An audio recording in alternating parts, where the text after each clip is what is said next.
بسم اللہ الرحمن الرحیم۔ السلام علیکم۔ مدینہ منورہ میں آج سن 2 ہجری کی 1 شوال ہے۔ صبح سے ہی بہت چہل پہل ہے۔ آج تاریخ اسلام کی پہلی عید ہے۔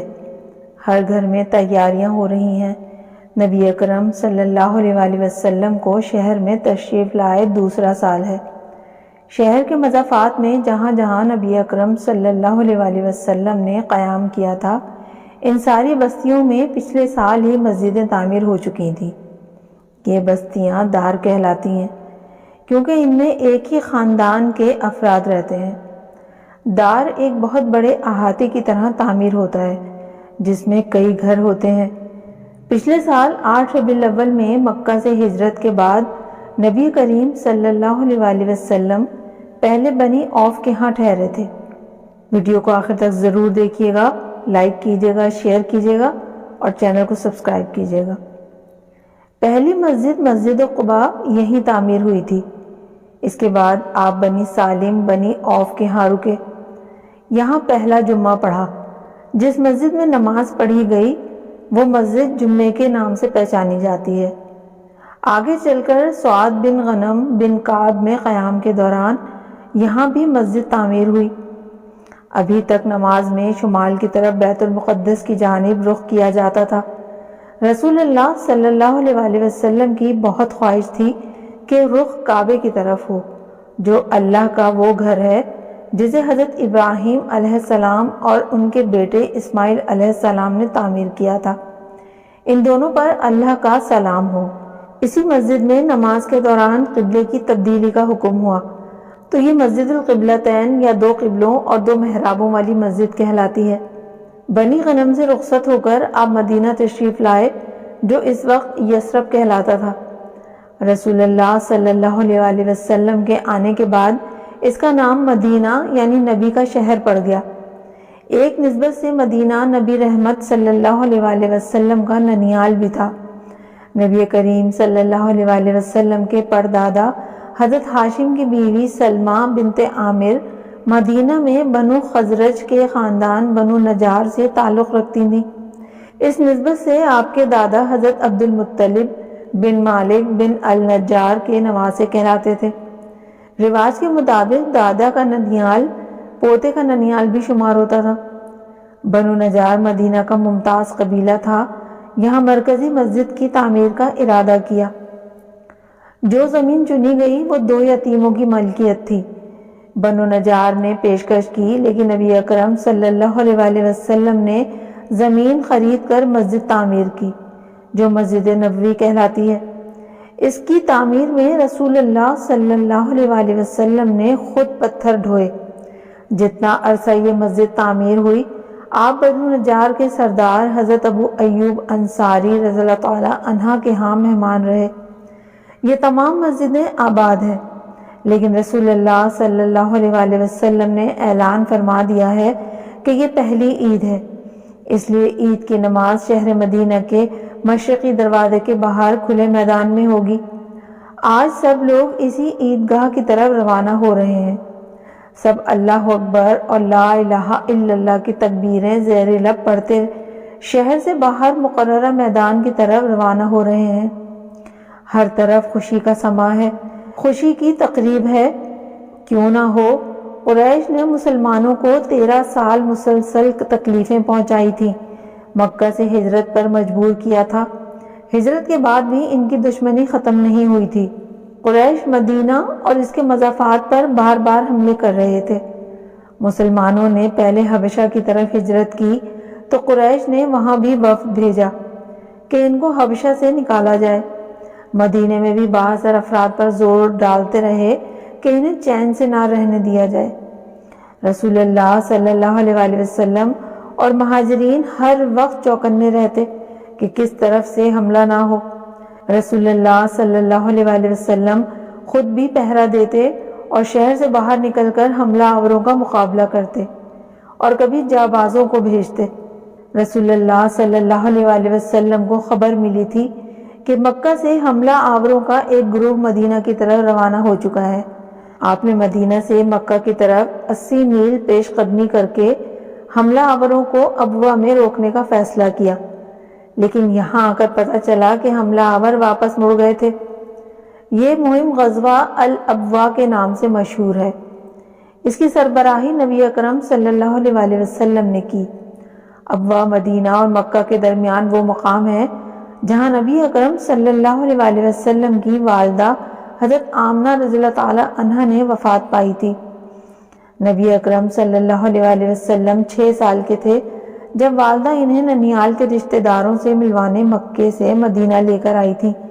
حضرت آمنہ مدینہ سے واپسی پر ابوا میں بیمار ہوئیں اور وفات پا گئیں۔ مدینے میں جشن کا سماں ہے۔ حضرت عمر رضی اللہ تعالی عنہ ایک ریشمی جبہ خرید کر لائے اور رسول اکرم صلی اللہ علیہ وسلم کو پیش کر رہے ہیں کہ عید پر پہنے۔ آپ یہ کہہ کر واپس فرما رہے ہیں کہ ایسا لباس وہ پہنتے ہیں جو آخرت پر بھروسہ نہیں رکھتے اور ساری خوشیاں اسی زندگی میں پوری کرنا چاہتے ہیں۔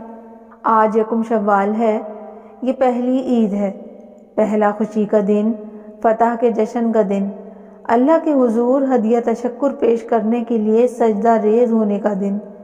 صبح سویرے غسل کے بعد آپ صلی اللہ علیہ وسلم نے سادہ لباس پہنا ہے، اپنی پسندیدہ سرخ اور سبز دھاریوں والی یمانی چادر اوڑھی ہوئی ہے، چند کھجوریں تناول فرمائی ہیں اور عید کی روانگی کے لیے تیار ہو چکے ہیں۔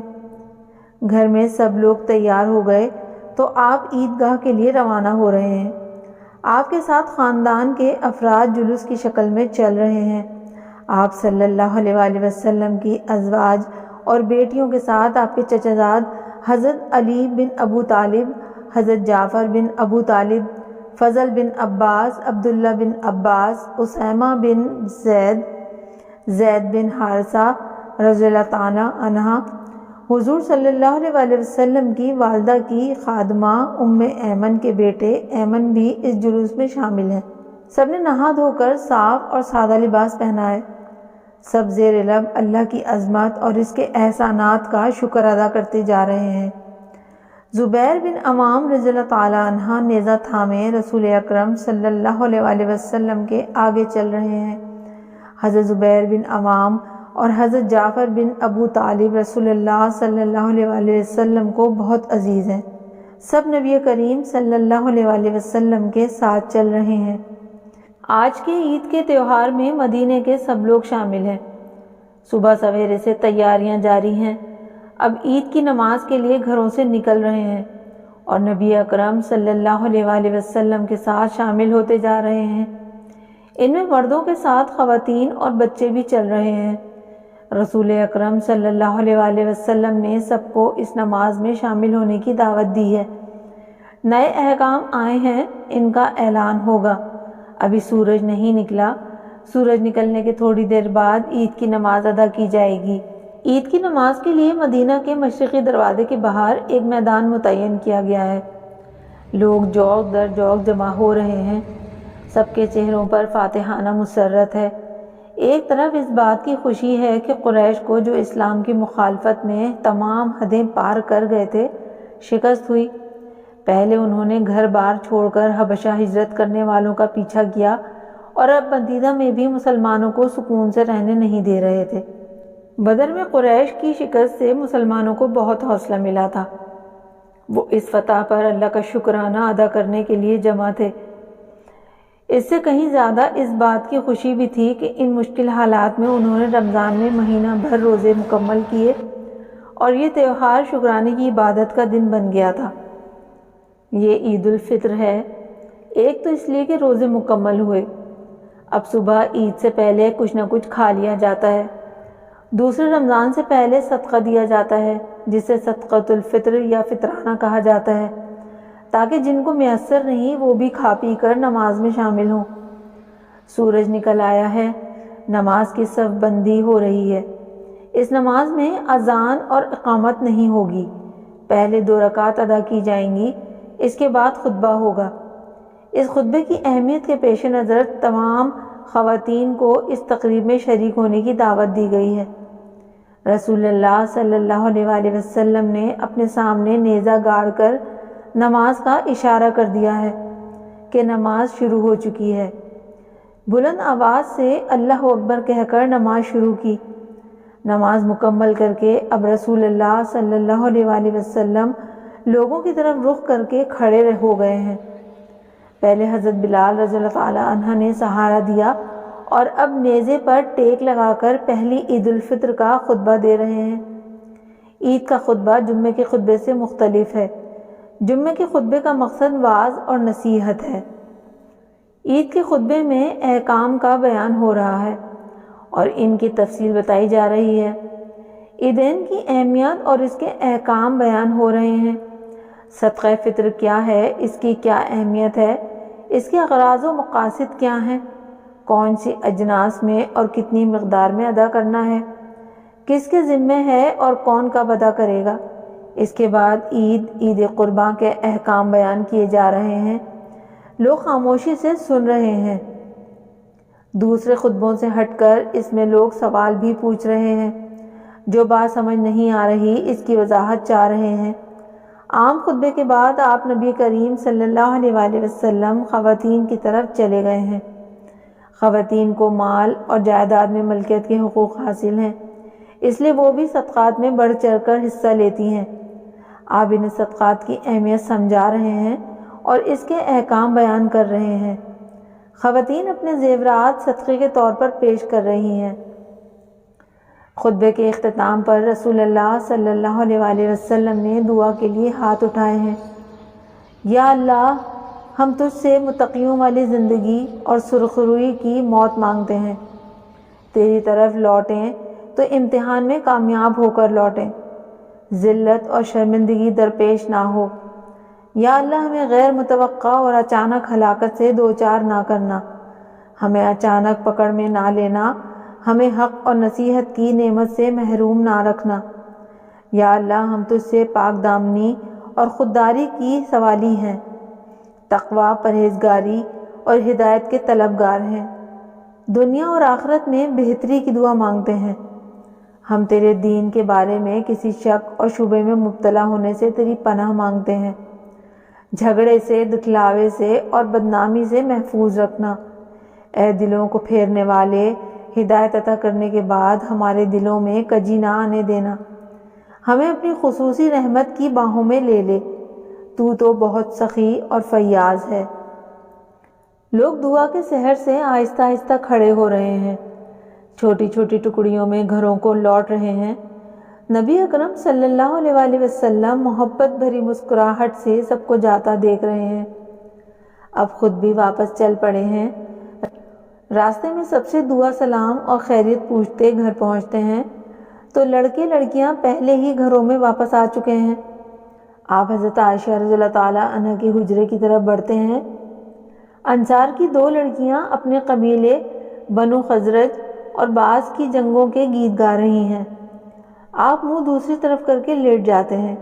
اتنے میں حضرت ابوبکر صدیق رضی اللہ تعالیٰ عنہ اپنی بیٹی سے ملنے حجرے میں تشریف لاتے ہیں تو سنتے ہیں کہ لڑکیاں دف بجا کر یوم بعث میں جیت کے گیت گا رہی ہیں۔ اندر آتے ہیں تو دیکھتے ہیں کہ رسول اللہ صلی اللہ علیہ وآلہ وسلم منہ پھیر کر لیٹے ہیں۔ خیال ہوتا ہے کہ رسول اللہ صلی اللہ علیہ وآلہ وسلم کو یہ لہو لعاب پسند نہیں۔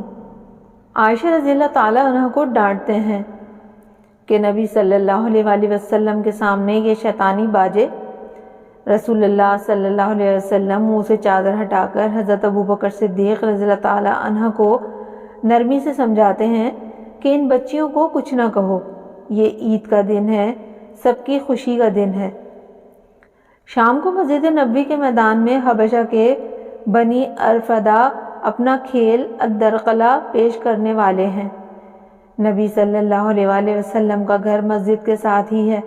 حبشہ کے جوان برچھیوں اور ڈھالوں سے جنگی کرتب دکھا رہے ہیں، دف بجا کر فتح کے گیت بھی گا رہے ہیں۔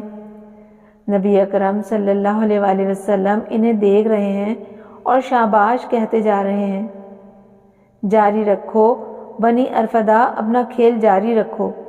اتنے میں حضرت عمر رضی اللہ تعالیٰ عنہ ادھر آ نکلتے ہیں۔ آتے ہی کھیل تماشے کرنے والوں کو ڈانٹ رہے ہیں کہ یہ تماشا بند کرو۔ رسول اللہ صلی اللہ علیہ وآلہ وسلم حضرت عمر فاروق رضی اللہ تعالیٰ عنہ کو پکار کر کہہ رہے ہیں کہ یہ بنی ارفدہ ہیں، انہیں کچھ نہ کہو، اور بنی ارفدہ سے کہہ رہے ہیں کہ کھیلو اور خوب کھیلو۔ کھیلنے والوں کا حوصلہ بڑھاتے ہوئے فرما رہے ہیں کہ یہ کھیلتے رہو، بنو ارفدہ کھیلتے رہو، یہود جان لیں کہ ہمارے دین میں تنگی نہیں۔ اے اللہ، رحمت نازل فرما حضرت محمد مصطفیٰ صلی اللہ علیہ وآلہ وسلم پر اور ان کی آل پر، جس طرح تو نے رحمت نازل کی حضرت ابراہیم علیہ السلام پر اور ان کی آل پر۔ بے شک تو تعریف کا مستحق بڑی بزرگی والا ہے۔ اے اللہ، تو برکت نازل فرما حضرت محمد مصطفیٰ صلی اللہ علیہ وآلہ وسلم پر اور ان کی آل پر، جس طرح تو نے برکت نازل فرمائی حضرت ابراہیم علیہ السلام پر اور ان کی آل پر۔